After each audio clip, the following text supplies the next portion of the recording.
So these potatoes that I'm gonna show you how to make today are incredible. And they're so simple.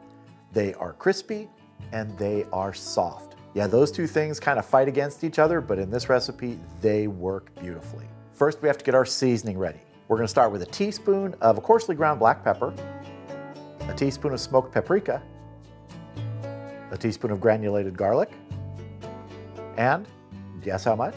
Yeah, a teaspoon of kosher salt. Let me just mix these together real quickly here. And to this, I'm gonna add a few tablespoons of olive oil. And we're gonna mix this till we get a nice paste. A really loose little paste here. That is looking good. Let's move on to our potatoes. So in my bowl here, I've got 3 pounds of these sort of mini Yukon Gold potatoes. I've washed them off. Really, you can use any potatoes you want as long as you get them to about the size we're gonna make. And what we're gonna do with these is we are just gonna cut these in half. That's it. Get some out on our board here. Like I said, half. That's it. If any of the potatoes are super huge for some reason, you could cut them into thirds, but halves will work great.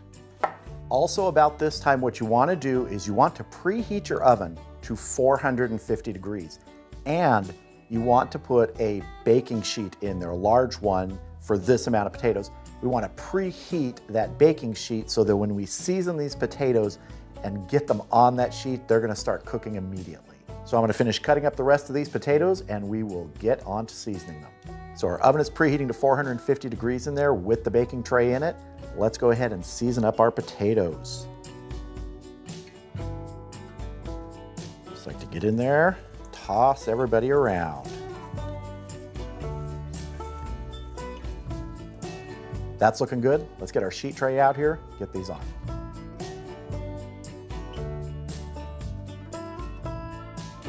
So our pan here is hot, and what we want to do is take our potatoes, place them cut side down first, and work as quickly as you can.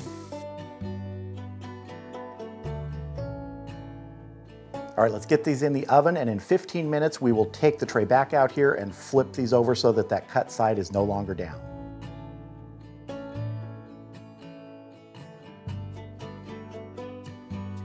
All right, our potatoes have been going for 15 minutes. Here they are, and we are just gonna get in here and turn these over. Remember, this is hot, have some good gloves on. Just scrape them up off the bottom using a spatula. If they get a little sticky, that's okay. Just get them all turned over so that that cut side is now up, and just look at how nice and golden brown those are. All right, I think I got everybody. If I missed anyone, they'll have to just deal with it.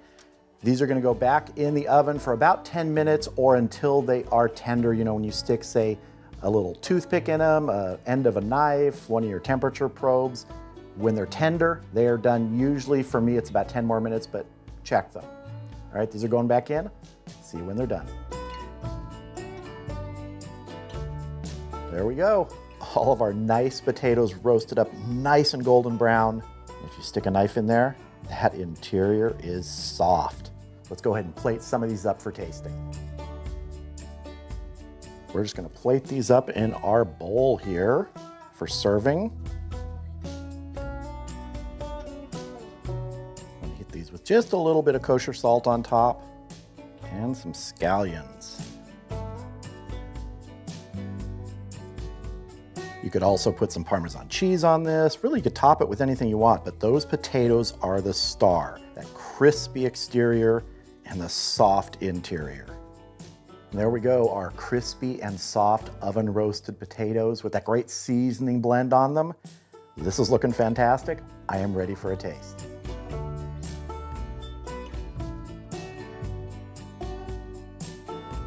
I'm just gonna dive in right here. Cheers. To me, this is exactly what a potato like this should be. That crispiness on the outside, the pillowy softness inside, great flavor all around. Just a fantastic side dish. Absolutely loving this.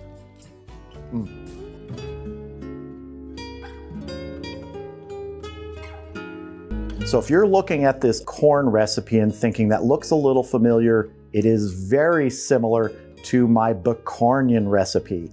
Now, I did that a couple years ago, I think, and it's actually been a very popular video. People love making that. We love making it. This is just taking it up to the next level, to that ultimate level, by substituting something for the bacon that's in that, the buck in the Bacornian.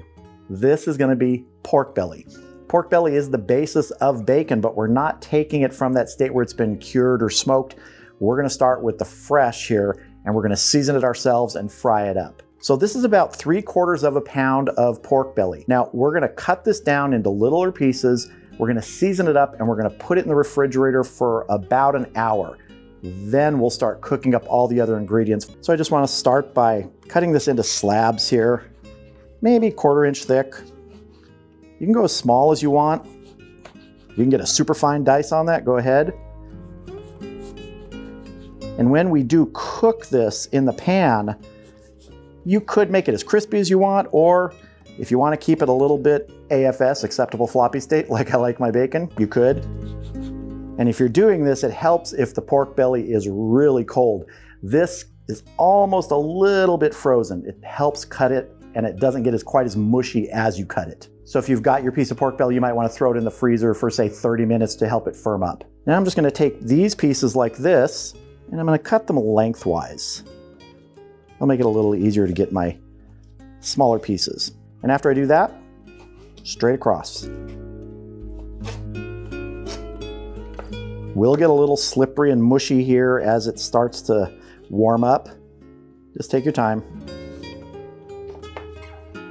Again, cut it lengthwise first, and then across.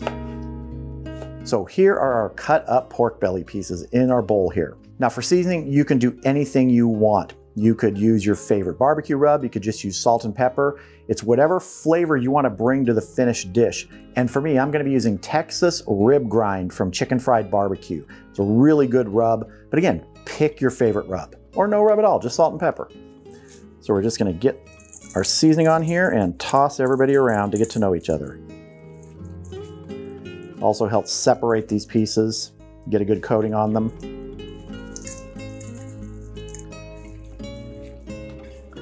Bring all those pieces from the bottom up to the top. And these are all very cold, which is good. This is what I want right now, because I don't want that fat to start sort of mushing in here. I want to get the rub on it first. That's why it's really helpful if you can freeze this for about 30 minutes before you cut it. Let's get in here now and get everybody a really good massage. All right, I'm happy with this. I'm going to cover this with plastic wrap, and it's going to go in the refrigerator for an hour. And then we're going to get on to making and assembling our corn.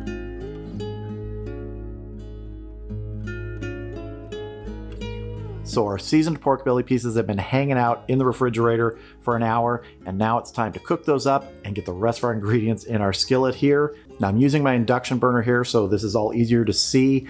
And there's a little fan with it, so you might hear some fan noise, and you're going to hear some sizzling at some point too.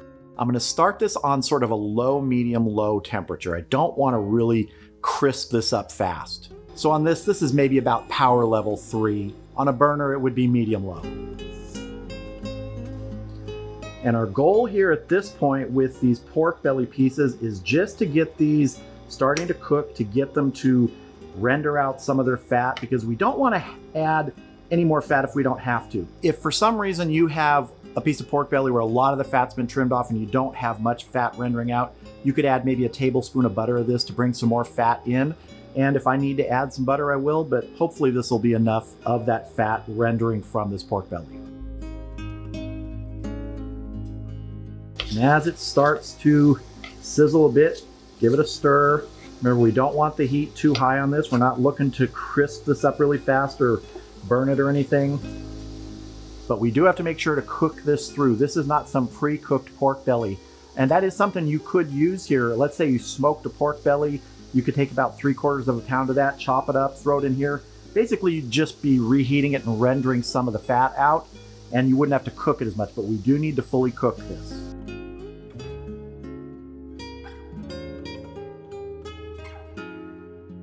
So our pork belly has been going for about 5 minutes here. You can see we got nice color on it. And it's similar to bacon. This is the basis of bacon. By this point, it should be fully cooked. You can always temp it, but we're still gonna be cooking here. We're gonna be adding more ingredients and it's gonna cook for a little longer with those, so we'll be good. And you see all this nice brown stuff in the bottom? That's flavor, that's what we want. So as you move the pork belly pieces around, scrape that up so that when we add our other ingredients, that gets absorbed. Our next ingredient here is 1 medium shallot that's been sort of finely chopped. Just gonna stir that around in here to help that soften up. Now in the sister dish to this, bakornian, there is onion. That's the last of bakornian. But we're using shallot here so that we don't overdo that oniony flavor with the addition of the pork belly. I want the pork belly to sort of shine here. And now we're gonna add 32 ounces of corn. This is a bag of frozen corn. You could use fresh corn. 32 ounces is what we're going with here. And honestly, using frozen corn works fine. That's what I usually use. And this has been sitting out for probably 20 minutes, so it's a little bit thawed. And we're just gonna kind of stir this in here with the pork belly. And we're gonna put a lid on this and let this go for about 5 minutes just to help that corn really start to cook and come up to temp. All right, we've been going about 5 minutes covered here. Let's go ahead and take a look and get the rest of our ingredients in here.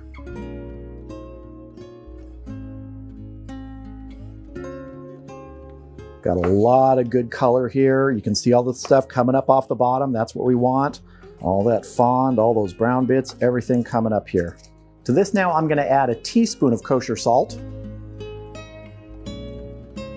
and a teaspoon of a coarsely ground black pepper. Also gonna add 3 green onions that I've chopped right down to the whites, so not all the way down to the very end. Let's go ahead and stir everybody in here now. Get those seasonings distributed, those green onions mixed in. Let's do a quick check of our seasoning, see if we need to add any more salt or pepper. A little more salt.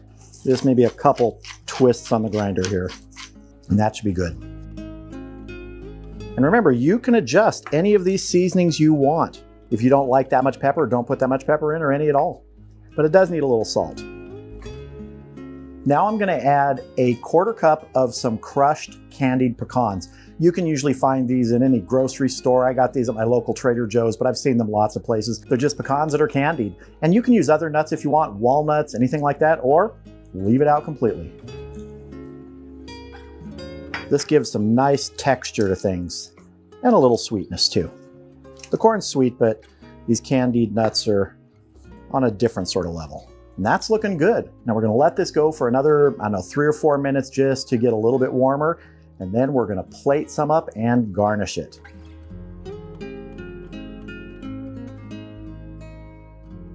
I'm gonna garnish this with some whole pieces of candied pecans.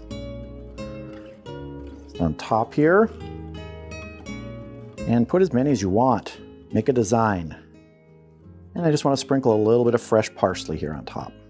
Always a nice little addition. And there we have it. A variation on my bakornian dish. This is quite a bit different with that pork belly with the addition of the nuts and everything. It's looking fantastic. I'm gonna get a little dish and have a taste. Just gonna get a little bit with some nuts and everything. Don't need a lot here. Gotta save some for everybody. Got a little bit of everything here. Some corn, some pork belly, some pecan. Let's see. That is fantastic. It's peppery. I love pepper. I've said that many times in videos. If you're not someone who likes a real peppery bite, cut the pepper in half. Maybe go 1/2 teaspoon or 1/4 teaspoon. I just love that peppery bite. With something like corn, it's perfect. The richness of that pork belly, amazing. And again, if you have some smoked pork belly that you want to use in this, go ahead and do that. Just saute it up the same way. It won't take as long to cook because it's already pre-cooked. But these ingredients here, they do make the ultimate corn.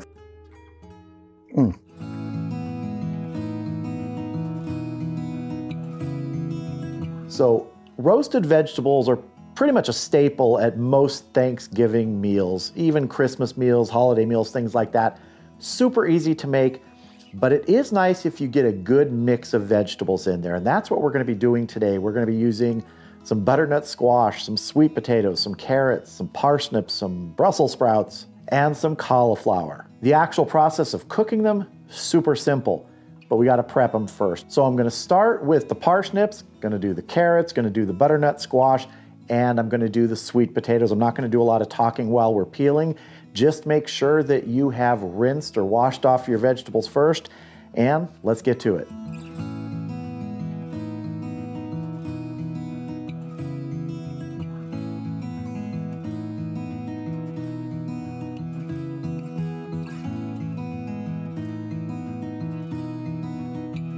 All right, so our skinned vegetables have been peeled now, and we're gonna break these down, and I'm gonna start with the butternut squash. And one thing about this is it can be very hard to break down, because what we wanna do first is break it in half. And if it's too hard to do that, you just throw it in the microwave for, let's say, 2 or 3 minutes, see if it's softened up enough. If not, throw it back in for another minute or two until it's soft enough to cut through safely. So let's do our butternut squash. So for the butternut squash, the first thing I wanna do is get the ends off. And this will give us a chance to see if this is gonna be too hard to do just like this, or if we need to soften it up like I mentioned.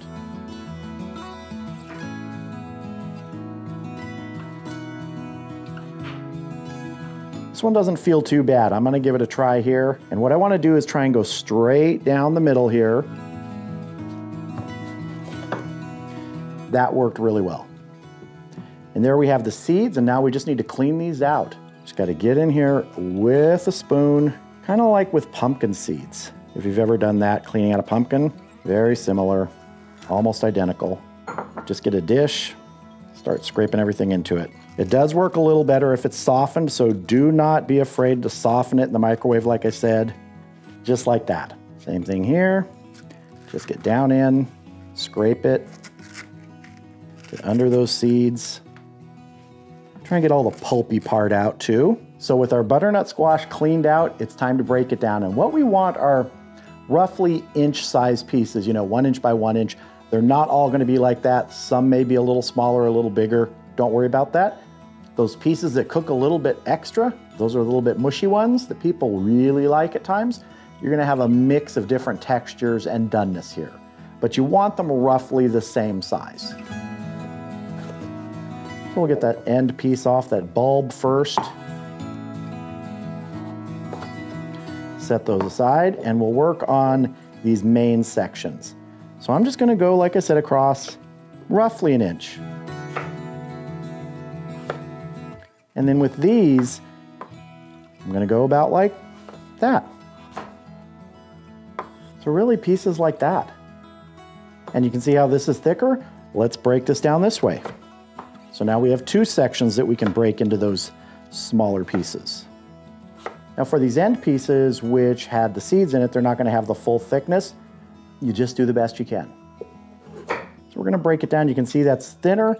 It's not gonna matter. Some are gonna be bigger, some are gonna be smaller, like I said. This one, it's got enough of the flesh right here. We're gonna break it into 2 sections.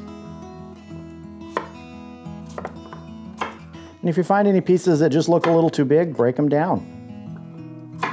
All right, our butternut squash is ready. Let's move on to our sweet potatoes. All right, with our sweet potatoes, same thing. Take off the ends. And we're just gonna get them roughly into the same size. They're not gonna be exact, they're not gonna be perfect.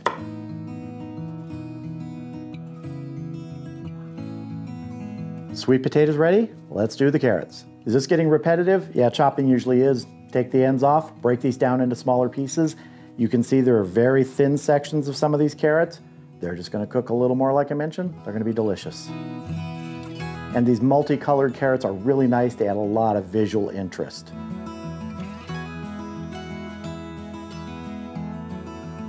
All right, carrots are done. Let's get those parsnips over here.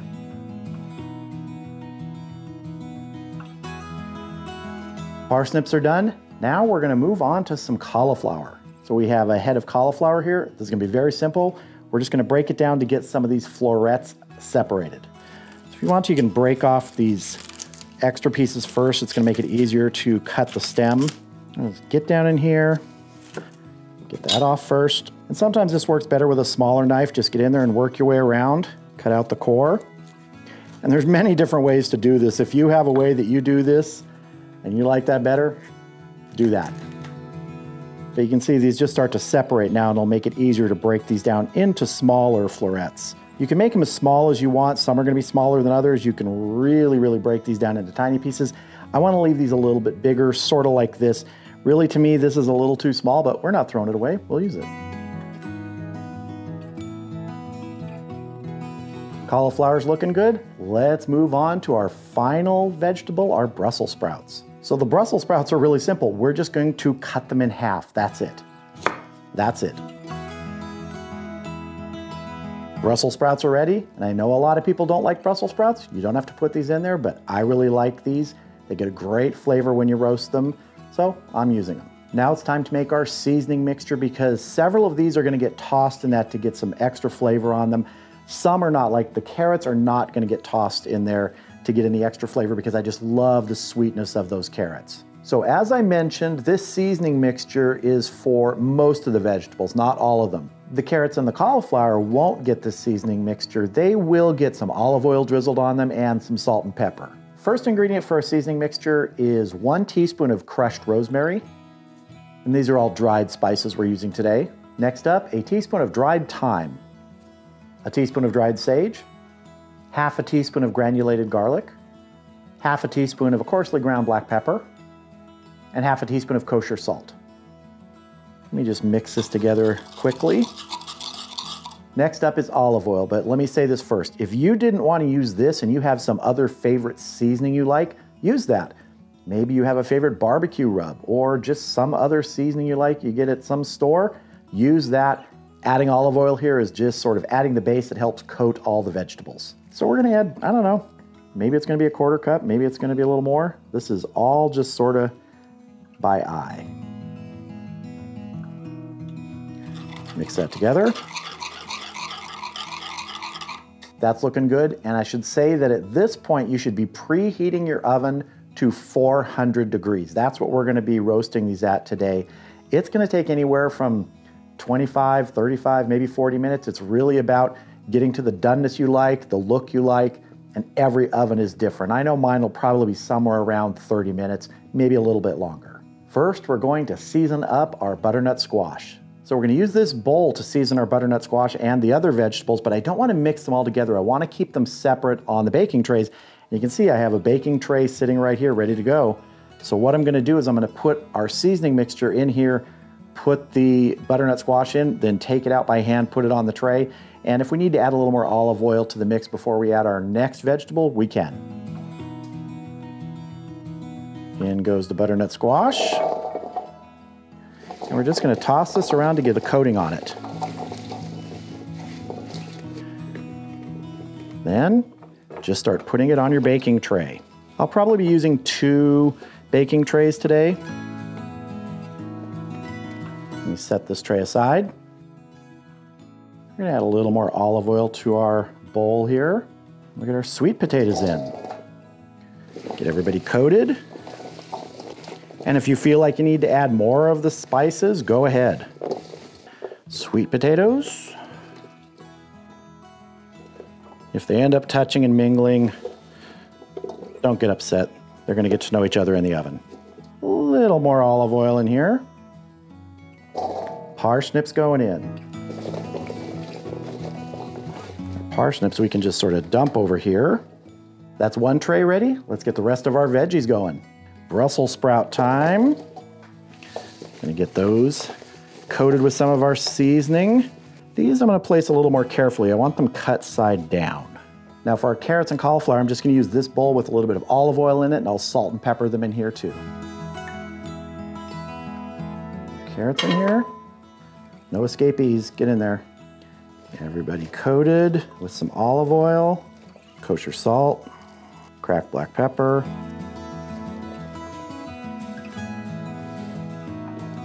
One thing I really like about Thanksgiving veggies, roasted veggies like this, is just the colors. They're so beautiful, especially when you do get something green like the Brussels sprouts in here. And all of you who hate on Brussels sprouts, yeah, you don't have to eat them, but if you roast them or fry them up with bacon, that's how I learned to love them. But now I love them without bacon. Cauliflower going in. Mix that up, get them coated, kosher salt, cracked black pepper, get everybody mixed up. Cauliflower too, I'd like the upper portions of this, the tops, facing up. So just take a minute and arrange them. Now if you want to, about halfway through the cooking process, say 20 minutes in or something like that, maybe 15 minutes in, you can come in on both of these trays and turn things around if you want to. I don't always do that. These I probably won't turn. I'll just possibly turn the other things, but maybe not even that. I find that they cook just fine if you leave them for the full time like that, but that's totally up to you. All right, my oven is at 400 degrees. Let's go ahead and get our vegetables in. Like I said, for 25, 30 minutes, could be a little bit more. It's really when they've got that color and the tenderness you want. You can use a temperature probe to check them to see if they're tender, the tip of a knife, whatever works for you. But around that 20, 25 minute mark, I would start checking them.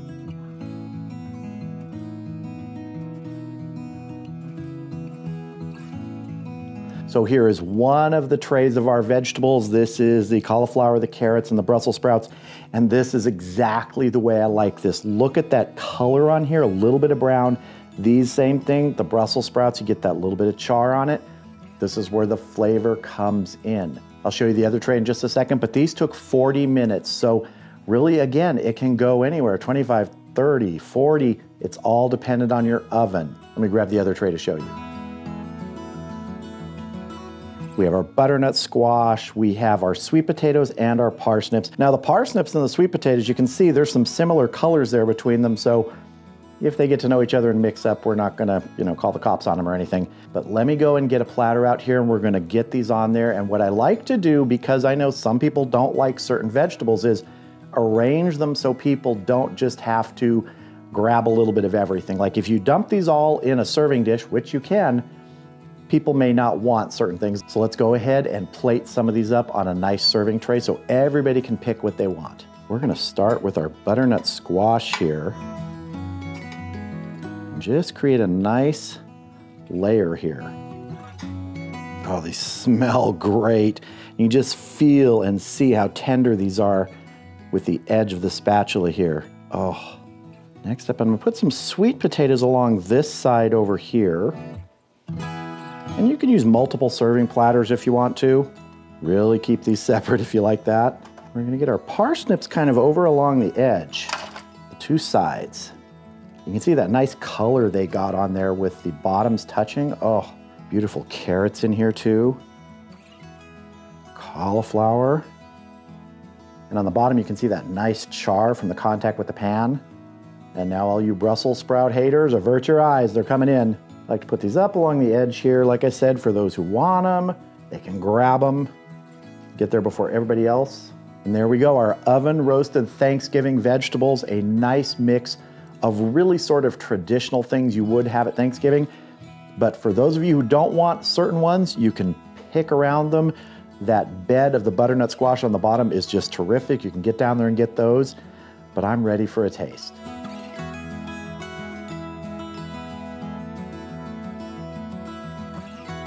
So in a little dish here, I've got something of everything. And one thing I want to point out is once you take them out, give them a taste. You might need to add a little bit of salt, a little bit of pepper. That's totally up to you how much you want. This is when you want to adjust for flavor or let people do it at the table. Totally up to you. I'm going to go for the Brussels sprouts first. They're just good. I don't know what else to say. And now for some parsnip. Parsnip is one of those sweet, earthy vegetables, kind of like a carrot, but with a little bit more of that earthiness to it. I really love it. Really, really good here. And now our old friend, Mr. Cauliflower. You can't really complain about Mr. Cauliflower. He just tastes great. Really good flavor on those. Gets that little bit of char, that extra seasoning we added, just nice. Sweet potato, here we go. It's a delicious sweet potato, roasted with all the other vegetables, seasoned up nicely. This is a crowd pleaser when you serve it at Thanksgiving. Now I've got some carrots. Yeah, one of each, one of those purple ones, which I really love. Let's go. The sweetness of those is something I just love when you roast them. That extra flavor comes out. I love carrots raw, but roasting them to me really does bring out that special sweetness that really only they deliver. Now, butternut squash. Here we go. Very simple with its own slight sweetness, just like the carrots. It's a great vehicle for bringing in flavor, but it's also really filling. So if you're trying to add more to your meal, butternut squash is a great thing to add. Tastes fantastic, just like everything else. This is one of those super simple Thanksgiving staples you can make, little bit of time, little bit of effort, great results.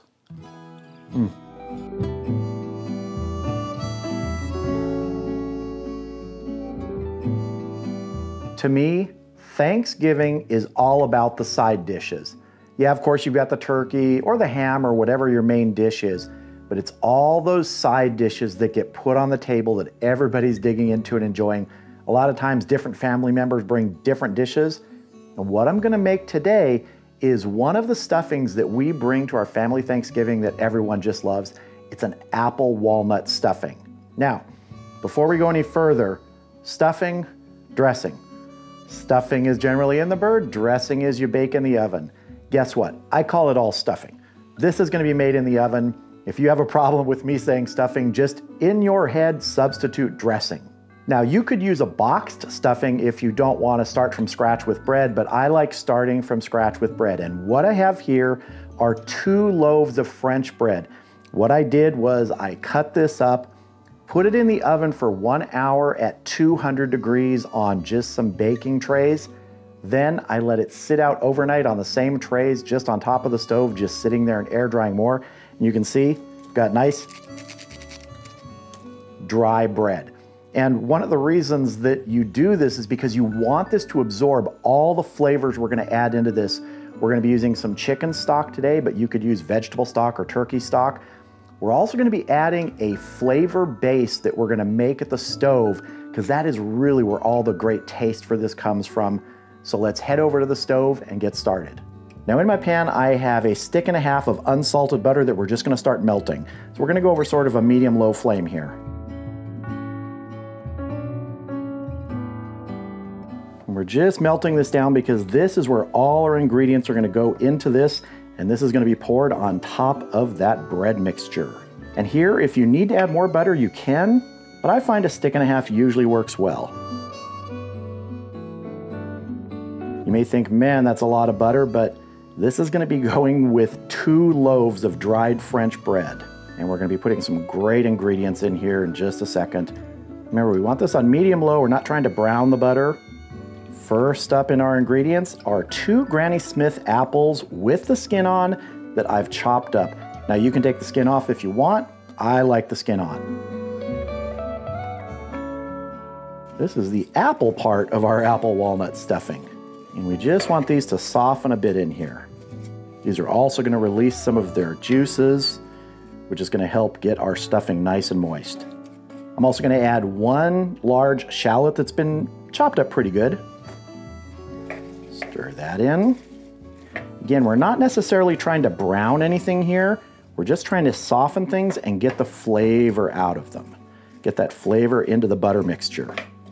We're gonna add a teaspoon of kosher salt, a teaspoon of coarsely ground black pepper, a teaspoon of granulated garlic, a 1/2 teaspoon of rosemary, dried rosemary that's been ground up in my mortar and pestle, a tablespoon of dried sage, a tablespoon of dried thyme. Let's get all this mixed in here, get these herbs and spices mixed in. It's already starting to smell like Thanksgiving right here at the stove. I'm also gonna add 3 celery ribs, which have been chopped up pretty good here. I've basically split the celery ribs and then chopped them up. Final ingredient, a cup of broken walnut pieces.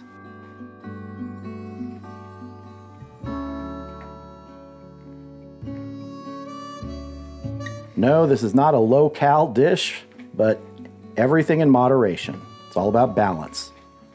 Have a salad at Thanksgiving too. All right, I'm gonna let this go for another 2 or 3 minutes to soften up. Then we're gonna go back over to the bowl, add this to our bread mixture so that we can get our stuffing into a baking dish and bake it.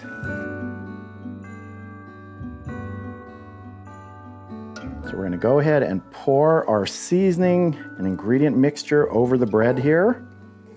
We're just gonna work slowly here. We wanna distribute this a bit. A big bowl does help here. I wish I even had a bigger bowl. This is just the beginning of the moistening process of this to get some of that flavor in there. But it's really our chicken stock that is going to add most of the moisture here. Oop, no escapees today. Now I'm just going to get in here with my hands for a minute and really try and distribute that mixture in here. I want to get some of that on every piece of bread. Once we get the other liquid in here, it'll help spread those flavors out, but I want to get as much distributed right now as I can. Let's just take a quick little taste. That is that Thanksgiving flavor. All right, now it's time for some chicken stock. And I've got a 32-ounce container right here. I have plenty more if I need it, but we really shouldn't need all of this, but you never know. I'm gonna start with about maybe a quarter to a half of it. Just get it in here so we can start working it in. Again, hands work really well here because now is when you want to start, I don't want to say squishing the bread, but you want to start massaging it to start feeling how moist it's getting. That'll tell you how much more liquid you need to add. Now, let's say you do the opposite and you add too much liquid. Have some bread on standby, even if it's not totally dried or anything like this, just some white bread, some French bread, some wheat bread, anything. Just break it up and add it to here to soak up some of that moisture. But we want to get down to the bottom, get all of that moisture distributed. Because it will go down to the bottom, it'll sort of pool there, and you got to get the bread moving around so it can soak it up. Now, is this more work than just a box of stuffing? Yeah. But it tastes fantastic, and there is something wonderful about making a side dish for Thanksgiving from scratch. I mean, I didn't bake the bread, I could have, but this just turns out amazing, and you can also add other flavors here if you want. Some people like to add bacon to this. You can add anything. It's this apple walnut base, which is great, and I think it tastes good just on its own. I mean, I also like a good sausage stuffing or bacon stuffing or anything really, but this is really good. So this is gonna need more stock, but what I wanna do now is I wanna cover this with a towel and let it sit for about 15 to 20 minutes just to absorb the liquid that's there. Then we'll come back, see how it feels, and start adding more of our chicken stock to get it to the right consistency. So I'll see you back here in about 15 or 20 minutes. All right, our stuffing has been resting here for about 20 minutes to help absorb a little bit of that first batch of liquid. And I want to mention that right now, you should be preheating your oven to 400 degrees. So let's get the towels off and check it out and add some more liquid. See, now if you start feeling this here, you're gonna feel that it's a lot softer than it was just 20 minutes ago. That liquid has started to absorb into the bread. And if you kind of do a little squish, you'll feel it, but it needs more. So I'm gonna go ahead and add maybe another, I don't know, quarter of this. And mix it up here. Now also, some people like to add an egg or two to their stuffing or their dressing. I don't generally do that unless I'm gonna be baking it to come out a certain shape. Let's say you're gonna be baking this in a pie mold, which I've done before, and you wanna like cut slices of it. That egg will help bind it together and hold it together as you're cutting slices. But this is just gonna be a traditional Thanksgiving stuffing that you're gonna scoop out onto the plate, maybe put a little gravy on, a little more chicken stock here. Again, this is all about the feel of it. And at this point, you do wanna kind of start squishing it a little, pushing down and feeling how much it's absorbing. Is it still hard? You will have a few spots that might be a little bit firm, and that's like there's the crust on the bread here. But the rest of it should be getting pretty soft about now. And you can see the size of this, how it's condensed with that liquid in here, soaking into our bread pieces, and they're starting to lose that dry shape and sort of mush together. All right, that is feeling really good to me. Let's go ahead and get our baking dish out here and get this in there.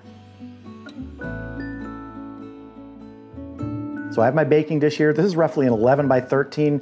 But really just have a couple baking dishes ready, maybe a large one and a small one, so that if you have a little extra, make a smaller batch to go with it. Now what I want to do is take some butter here and just grease the inside of this lightly. Then I'm just gonna start getting our stuffing in here. How many of you are angry that I'm saying stuffing instead of dressing? It's all gonna taste great, whatever you call it. I just wanna work this into all the corners. And I do wanna press it down a little bit. I want it to be slightly compacted here.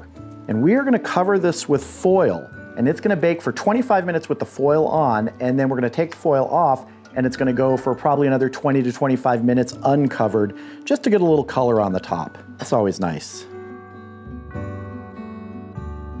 Now before we get our foil on, what I wanna do is take some of that butter, which is about half a stick that we were using to grease this pan, and I wanna take slices of it, lay it on the top.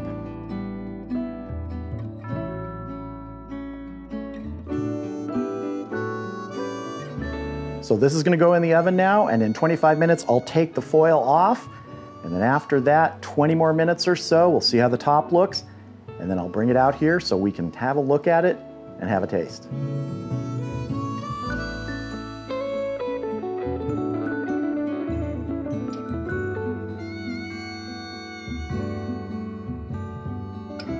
Well, here is our apple walnut stuffing. I put it under the broiler right at the end for just about 45 seconds so you can see a couple little brown spots there. Just wanted to get a nice color on top. And you can do that too if you're not getting that exact color you want. But this looks terrific to me. I'm gonna let this cool for about 5 minutes. Then I'm gonna plate up a piece, maybe put a little gravy on it or on the side so we can have a taste.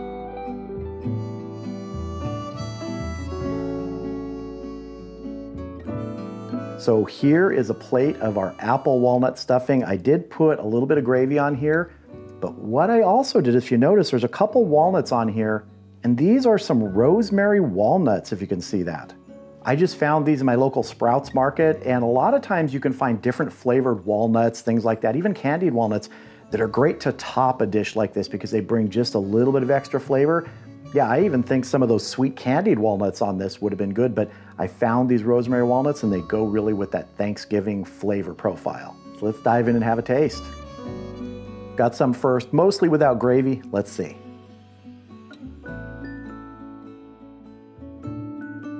The first thing I get is that apple flavor in here. I love that. It really is just fall to me.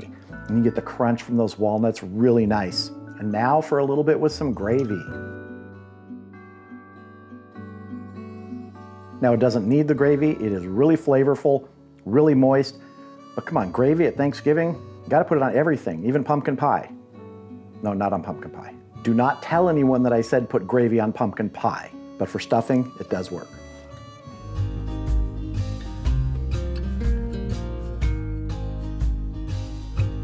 All right, you probably already see the steam rising here and you know what we're making. We're making cheesy mashed potatoes. Now, mashed potatoes on their own are great, but there are some fun ways to sort of up your game with those when you're serving these as a side dish, especially at the holidays. So we're starting with 3 pounds of russet potatoes that I peeled, chopped, and boiled. And here they are nice and steaming hot so we can get on to making the mashed potato part of this because there's gonna be a crunchy sort of potato on this along with some cheese. So first thing I wanna do is just sort of start breaking these down, mashing them a little bit before we add the rest of our ingredients. It's good to do this when these are nice and warm because we're gonna add some butter and that will help melt it. We're gonna add 4 tablespoons of butter. And I'm just gonna start working that in with a wooden spoon right now so it starts melting. And then we'll get back to mashing in a minute. Do some more mashing here. And really you can use any mashed potatoes you want, your own recipe, doesn't matter as long as you like them. Give these another stir here. Now I'm gonna add some half and half. You could use milk if you want. I'm gonna use about a 1/4 cup to start. I have a 1/2 cup ready, but sometimes it doesn't really need that much. So we're gonna go with about a 1/4 cup to start. And we're just gonna start mixing that in. And it's really about the consistency of the mashed potatoes that you like. Some people like them really creamy, other people like them rustic. I tend to go more on the rustic side, but these I do want to be just a little bit smoother. maybe just a tiny bit more of our half and half. That's looking good. Want to add a good pinch of kosher salt here. Same thing of cracked black pepper. I'm also going to add about a tablespoon of some chopped fresh chives. Mix everybody in again. And we'll scrape some off our spoon here for a little taste. Let's see. Does need a little more salt.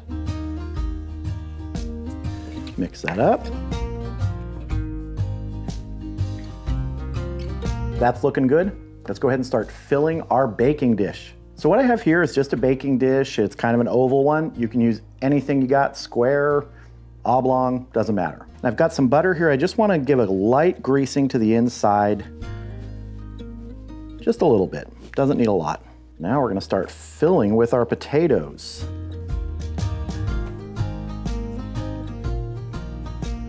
And you may have to adjust the amount of potatoes you make based upon the size of your baking dish. Again, this is 3 pounds of russet potatoes. This is a fairly small baking dish, it's not huge. That's about as full as I want it. Next thing we're adding is some cheese. I have some shredded Gouda cheese. We're gonna make a nice layer here, not too thick. We're gonna sprinkle a little on top because we still have something else to go on here, those crunchy potatoes. Let's just get a nice little layer in here. And again, you can always make more cheese and less potatoes if you want. If you're a big cheese person, that is up to you. And this is also a good time to preheat your oven to 350 degrees.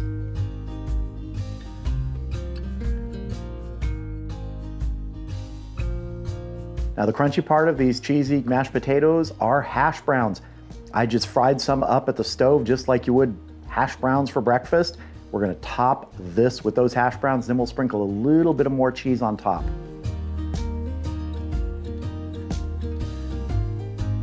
No one's escaping today. We're not trying to obliterate the cheese here by hiding everything. We just want some of this texture on top from these more crunchy potatoes. The cheese is still gonna show through, should get bubbly. And again, if you like hash browns more than cheese, you can put more hash browns, less cheese. Use a bigger dish, put a lot more of both. Now let's sprinkle a little more Gouda on top here, some of our shredded Gouda. And you can use any cheese you like.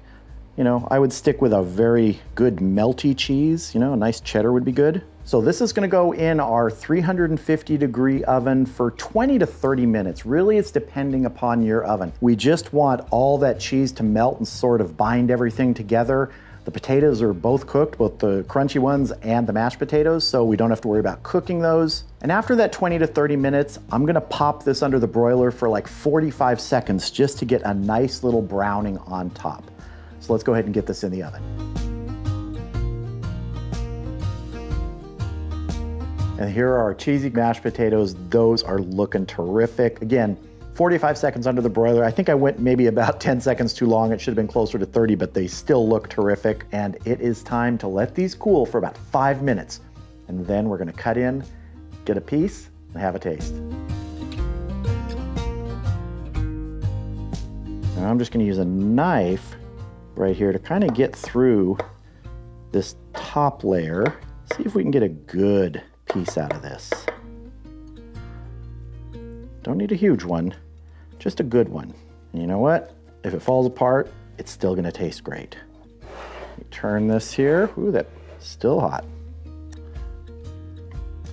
Oh yeah. Sprinkle a few chives on top. And I'm thinking it's time to taste, so let's see. Right here. Oh, look at that. That nice layer of cheese. We got some good cheese pull going on. Here we go. Nice crunch from those hash browns on top, a nice creaminess from that cheese and the mashed potatoes. This is such a simple way, like I said, to sort of up your mashed potato game, adding some other flavors, adding some other textures there.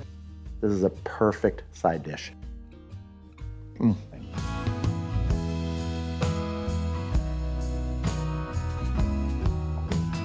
Yes, we're gonna level up this stuffing today with a nice addition, but first, stuffing, dressing. There is that never-ending pull between those two and what you call it. People say if you didn't stuff it in a bird, it's not stuffing, it's dressing. It's interchangeable to me. This is not going in a bird, but I call it stuffing. So if that doesn't work for you, just imagine that I'm saying dressing as I make this. First thing I want to do is get the bread broken down. And we've got 2 loaves here. I have a French bread loaf and a sourdough loaf. We're gonna cut these into smaller pieces because when they go into the stuffing, they're still gonna get sort of broken down even more with the moisture in there, but we wanna start with something that's a little bit smaller.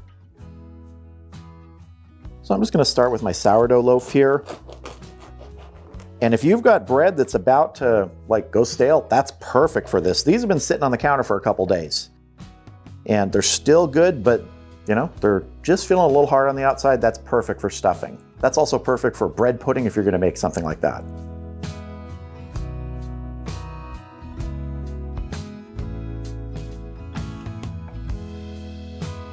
You can see it's got that very hard, crusty exterior shell on it right now. And that'll soften as we add moisture and cook it tomorrow, because we're getting these done the day ahead, along with our special ingredient, which is pork belly. And then once we're down into pieces like this, maybe 3/4 of an inch thick, just go through, cut them up. If you want to, you can rip them, but this is about the size that I want. And you can see the inside is still very soft and pliable.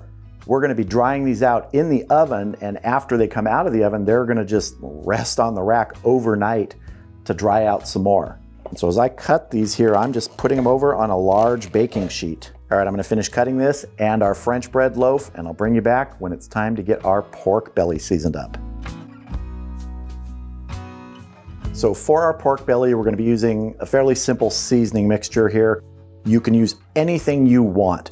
If you have a favorite barbecue rub, go ahead and use it in there, but just remember that will transfer a lot of that flavor to the finished stuffing. This seasoning mix I have right here is going to be a little bit smoky because we're going to be using some smoked paprika. We're going to start with 1 teaspoon of that smoked paprika.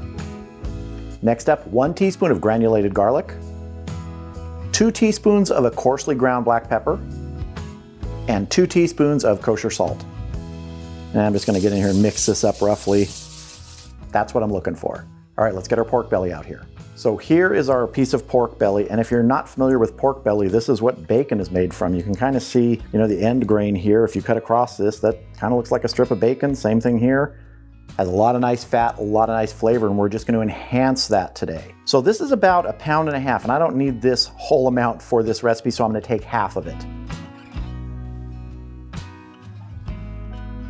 Now tomorrow, when we assemble this stuffing, we're actually gonna be cutting this up after it's been cooked in the oven, chopping it up into small pieces, sauteing it in a pan with some other ingredients to release the flavors, enhance everything. If you didn't want to take that longer step of doing this in the oven for say 4 hours, which is about what we're gonna do it today, 3 to 4 hours, you could cut this up very fine right here, season it, let it sit in the refrigerator for an hour or so in that seasoning, and then just fry it up. But you'd wanna do it at a little bit of a lower heat unless you want it really crispy. Alternatively, you could do this outside on the smoker or the grill, just slow cooking it like you normally would. That's how I do pork belly a lot of the time. But we're doing it in the oven today to make it a simpler process. Not everybody has a smoker or grill outside around this time of year that they can use, so this is gonna work great. So I'm just gonna take my pork belly here, put it on this plate so we can contain some of the mess, and we're gonna start seasoning it.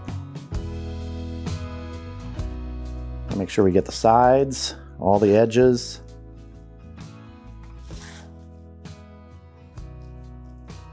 And this is that very fatty side right here. If it's too thick, you can trim it down a bit, but this one looks pretty good.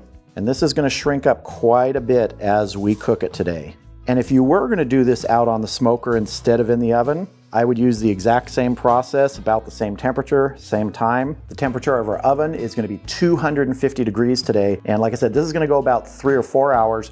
We're gonna put the bread in at the same time as we put this in. The bread's gonna go for maybe an hour just to help it dry out some more. But let's get a really good coating on this. All right, I'm gonna transfer this to a baking sheet with a rack in it. This is a smaller sort of baking sheet here with a rack in it, and I wanna go fat side up on this today. So let's go ahead and get this and our bread into our preheated 250 degree oven.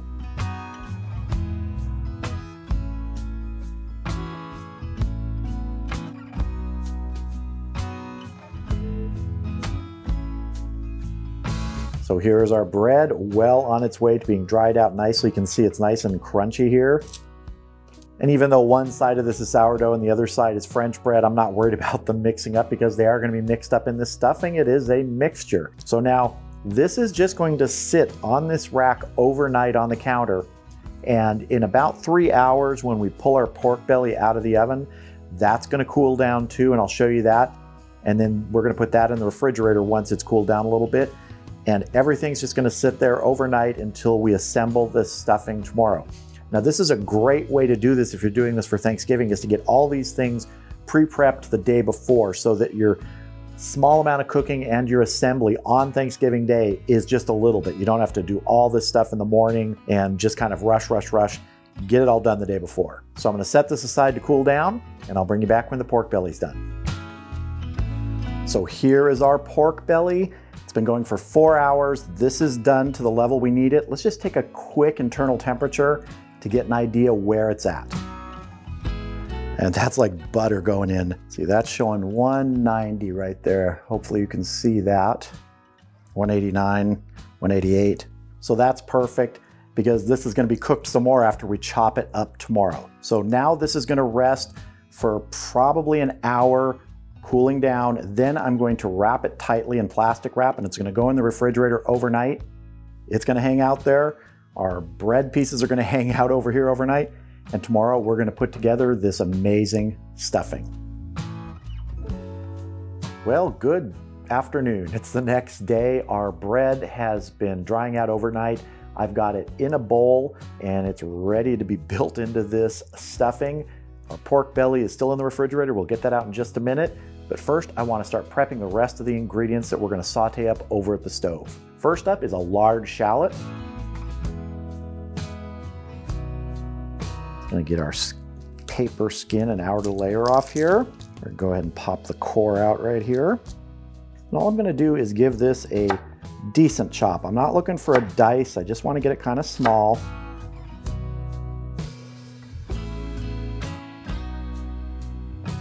Got some shallot tears going on here. Next up, 3 ribs of celery. I'm going to split these lengthwise first. And then we're just going to do a decent chop on these.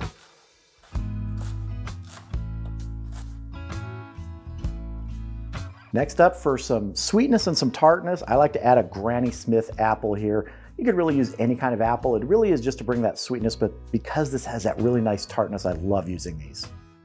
And we're just going to cut out the core.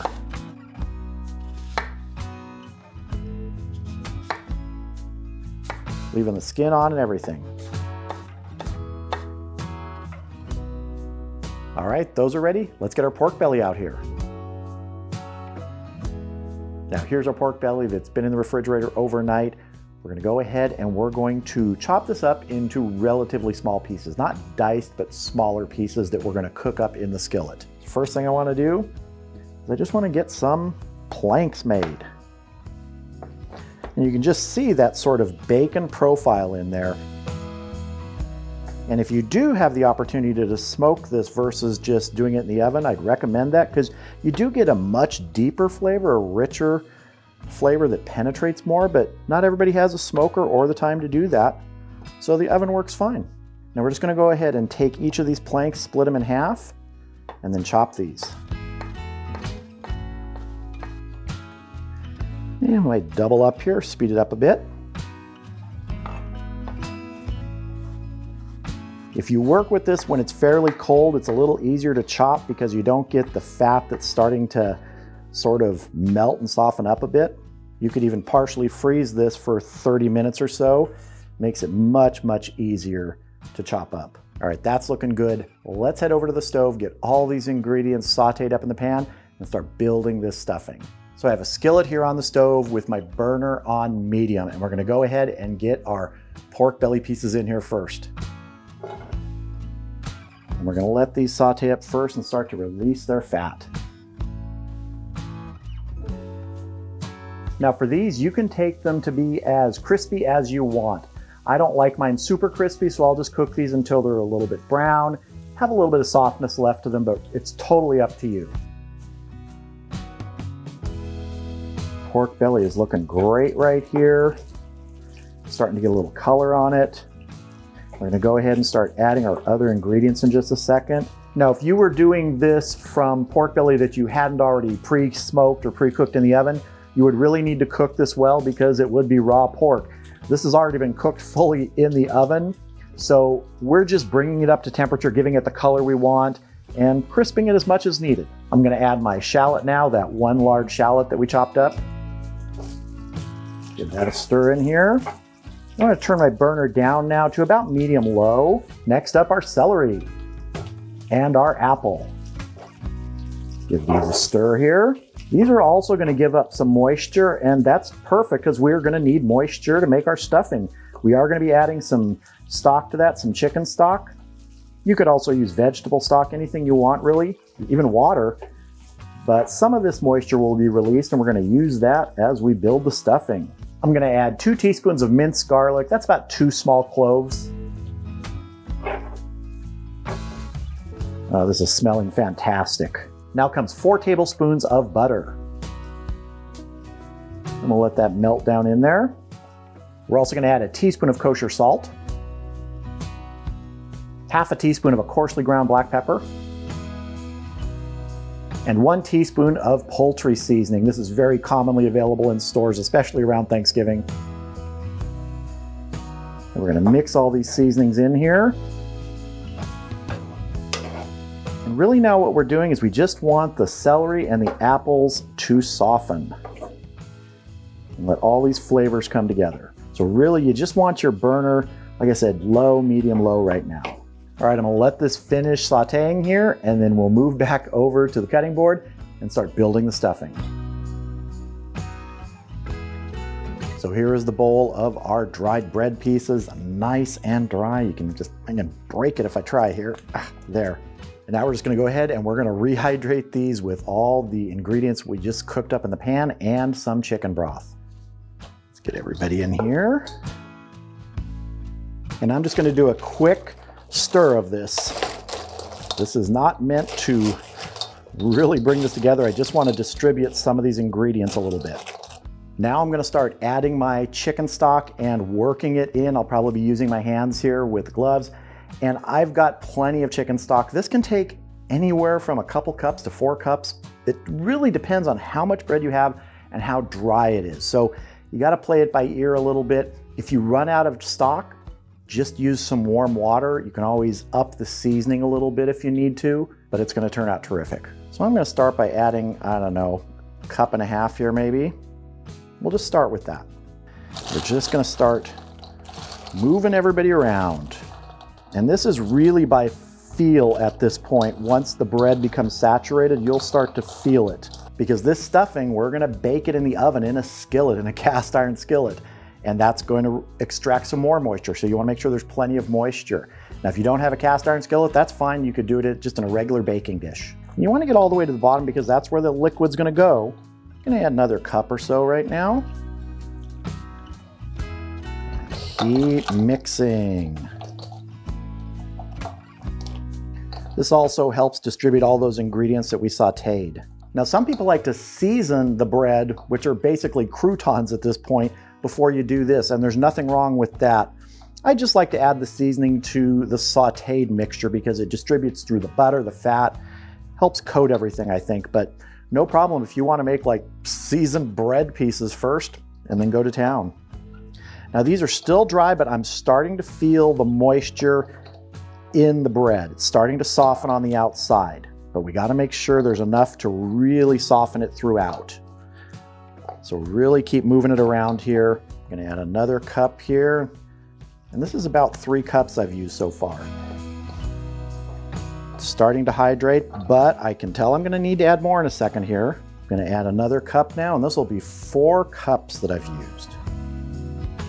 These pieces are really starting to soak it in now. You can see that. They're still a little bit dry inside, but we're gonna give this a few minutes to absorb the moisture before we start putting it in the skillet. And again, this is all by feel. You might need more stock, less stock. Every time is different. Also ingredients here, you could mix it up. You could add nuts to this, any other sort of flavorings you want. You wanna make it spicy, add some peppers. All right, I'm gonna let this sit for about 5 minutes to absorb the moisture. We'll check it, and if it's ready, we'll start getting this stuffing into the skillet and into the oven. All right, so this has just been soaking everything in for 5 minutes. I'm just feeling here. Feels pretty good, but I do think I want to add a little more. Maybe, I don't know, 3/4 of a cup of stock here. Just a little bit more.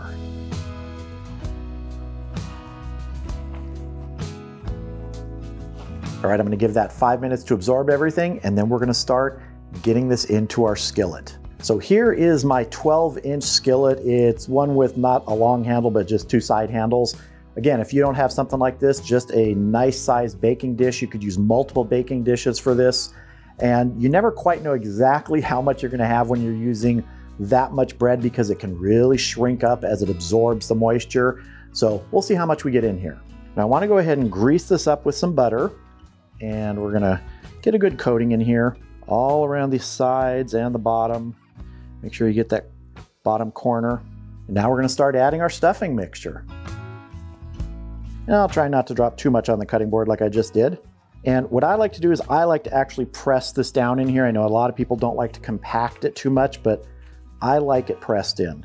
I wanna make sure there's good contact with the cast iron all the way around here. Good transfer of heat. I think we may get all of that in this skillet. That's gonna be awesome. Just really trying to make sure we're nice and even here. Now I want to put some butter on top. This is, I don't know, maybe 4 tablespoons of butter that I've just sliced into little squares. Now my oven is preheated to 350 degrees. I'm going to cover this with foil. It's going to go in the oven covered for about 30 minutes. And we're going to uncover it, and it's going to go for about 15 minutes. And when it's done, we're going to have some fantastic stuffing.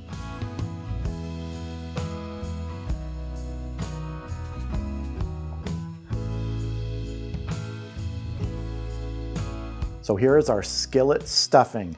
And I'm gonna say this again, I know I said it at the beginning. If you wanna call this dressing, go ahead. I've always called it stuffing, whether it's in the bird or out of the bird. Doesn't matter to me, I call it stuffing. But this looks terrific. I'm gonna let it cool for maybe 5 minutes, and then we're gonna cut in and have a taste.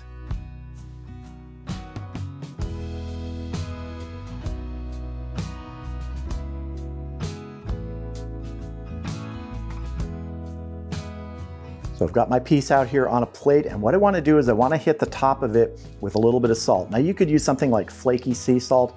I have some of this Arctic thyme sea salt that I want to use on this. The thyme is a great addition for something from Thanksgiving, so I'm going to use that. Just a little bit of extra flavor on this. And here we go.